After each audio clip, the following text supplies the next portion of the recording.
Speaking about conflicts, the US is trying to manage its relationship with China. The visit we've been telling you about is finally happening.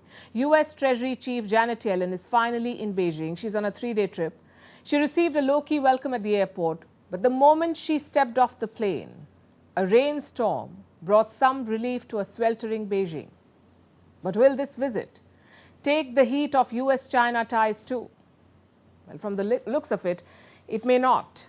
This will be a difficult visit. Yellen has two main objectives: manage tensions and improve ties. So she started by playing the good cop. She stressed on the importance of the relationship and said decoupling was impossible. Also, all Washington wanted was some healthy competition. Listen to this. I've made clear that the United States does not seek a wholesale separation of our economies. We seek to diversify and not to decouple. A decoupling of the world's two largest economies would be destabilizing for the global economy, and it would be virtually impossible to undertake. You heard her. Decoupling is virtually impossible, and she's right. These are two of the world's largest economies. Washington is Beijing's largest trading partner. China is among the top two holders of US debt. The Chinese market is crucial for American companies, so decoupling is a loss-loss proposition. Having said that, Yellen also criticized China.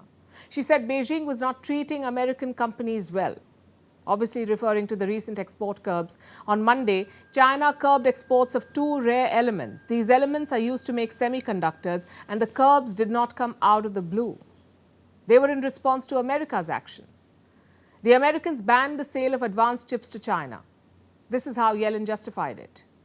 I also made clear that actions we take to protect our national security are designed to be narrowly targeted, and that they are premised on straightforward national security considerations. They're not undertaken to gain economic advantage over China. And what did China say? I mentioned the weather before, and it looks like Beijing too was tracking it. Chinese Premier Li Qiang said the US-China ties are more than just rain and wind. So yesterday when you arrived at our airport and got off the plane, a rainbow appeared in the sky. It is a natural phenomenon, of course, and it's something we often see. But I think it should also apply to the China-US relationship. I think there is more to China-US relations than just wind and rain. We will surely see more rainbows. Well, rainbow or no rainbow, the export curbs were a timed message, a potential bargaining chip in this chip war. Reports say the US will hit back. It will restrict more chip sales to China. So then, what's the point of Yellen's visit? Why is she there at all? She is the second top US official to visit China in the last 1 month. A few weeks back, it was US Secretary of State Antony Blinken. He landed in Beijing and talked tough on Taiwan and Ukraine. He played the bad cop. Then his president called Xi Jinping a dictator. And now they've sent Yellen to calm things down.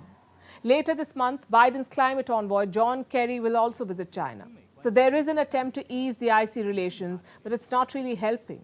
The ties are at an all-time low, the distrust is palpable, and the interests clash. Officials on both sides may talk about engagement and the need for a working relationship, but their policies do not reflect that. They've been playing a game of tit for tat.